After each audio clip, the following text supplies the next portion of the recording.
भगवान शिव को एक बार क्रोध आया और शंकर जी ने अवधूतेश्वर रूप धारण करा। शिव जी का एक नाम हो गया अवधूतेश्वर महादेव। बोला अवधूतेश्वर भगवान की।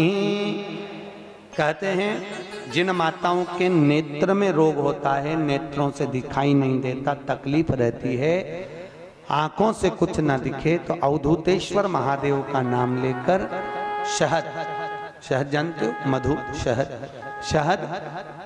मुख्य शिवरात्रि के दिन 12 महीनों में जो एक शिवरात्रि आती है महाशिवरात्रि, उस शिवरात्रि के दिन थोड़ा सा शहद शंकर भगवान के शिवलिंग पर रात्रि को अगर 12 बजे चढ़ा दिया जाए और एक बेलपत्र चढ़ा दी जाए, उस शहद को निकाल कर लाया जाए, डब्बी में रख लो, शीशी में रख लो। उस शहद को आंखों में जैसे काजल लगाते हैं, प्रतिदिन 3 महीने तक लगातार नयनों में काजल की तरह लगाइए। नेत्र विकार मिटता है, आंखों की रोशनी बढ़ जाती है और आंखों से दिखना चालू हो जाता है। नयन विकार नयनों ये उसी में कहा है जैसे भगवान शंकर पर तुलसी नहीं चढ़ती, चढ़ती है क्या? नहीं, केवल वर्ष में एक दिन होता है जब भगवान भोलेनाथ पर तुलसी चढ़ती है, केवल वर्ष में एक दिन। कौन सा? वैकुंठ चतुर्दशी का दिन, जिस दिन भोलेनाथ पर तुलसी चढ़ती है और हमारे ठाकुर जी लड्डू गोपाल पर बेलपत्र चढ़ता है। उसको कहते हैं हरिहर मिलन।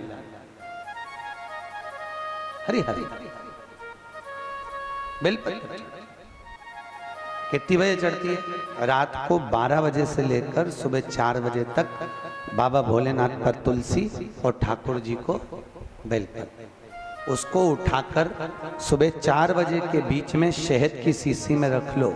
जो बच्चा पढ़ने में कमजोर हो, विद्या में कमजोर हो, बुद्धि में कमजोर हो, उसको चटाना चालू कर दो।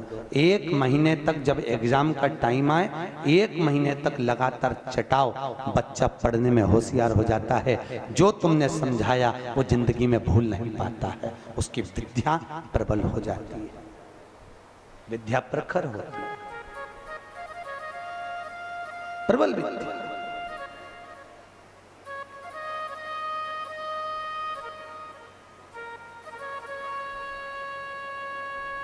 कौन से दिन चढ़ती है?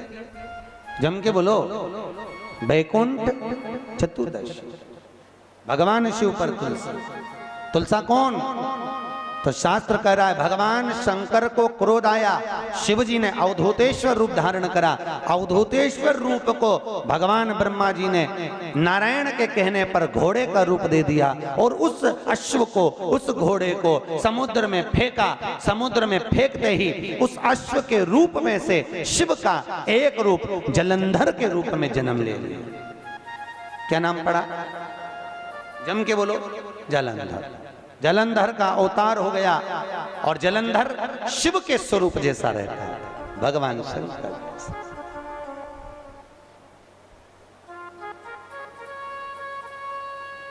जलंधर शिव का रूप।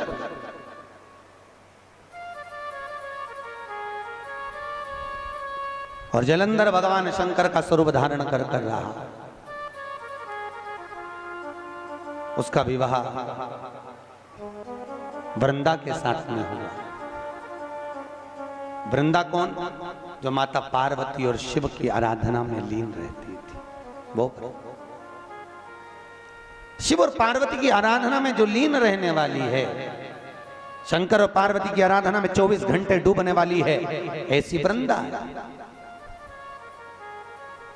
भगवान शिव के बिना एक क्षण नहीं दे पाते थे। दिन रात शंकर की आराधना करना, शिव में डूबे रहे। बड़ा प्रखर नियम था उस वृंदा का। भाई, शिवलिंग पर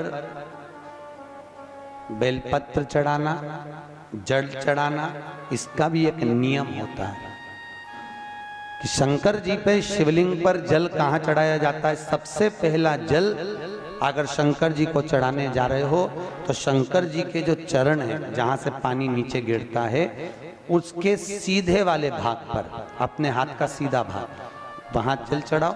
फिर जहां लेफ्ट भाग है वहां जल चढ़ाओ। जहां शंकर भगवान का शिवलिंग रखा हुआ है, तीसरे नंबर का जल वहां चढ़ाना चाहिए। चौथे नंबर का जल भगवान शंकर के शिवलिंग पर चढ़ाना चाहिए। पांचवें नंबर का जल ऊपर अगर जलाधारी लगी हो तो उसमें चढ़ाओ, नी हो जलाधारी तो भगवान शंकर का जहां नंदी बैठा है, नंदी का एक पांव ऊंचा रहता है, उस पांव के पास में जल चढ़ाना चाहिए। पांव जल जल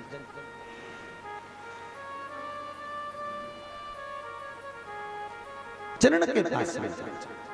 ऐसे 5 स्थान दिए हैं जल चढ़ाने के लिए।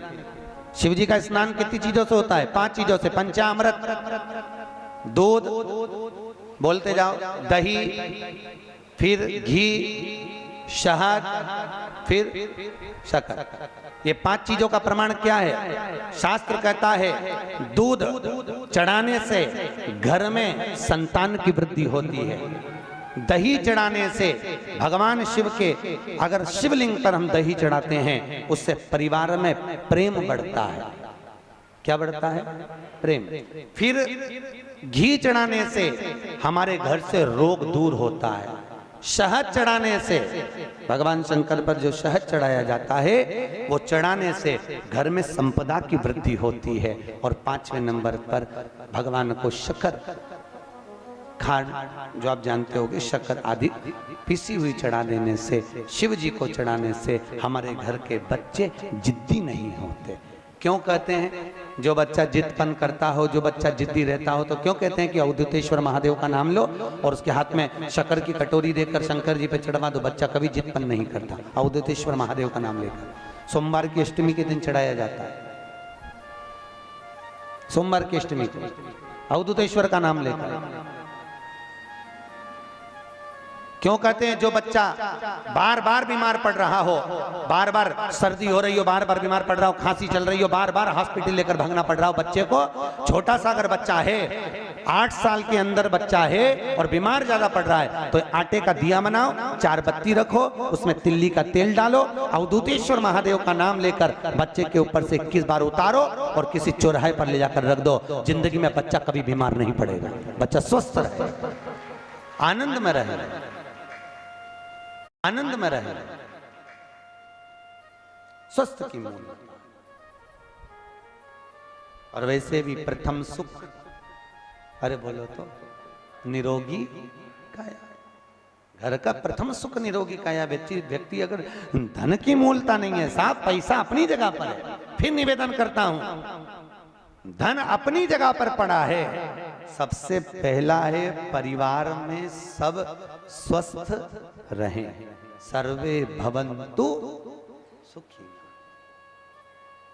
अगर घर में एक व्यक्ति भी बीमार पड़ा है ना, तो मन नहीं लगता परिवार का। लगता है कि मन, कोई घर में बीमार पड़ा है तो मन का स्वस्थ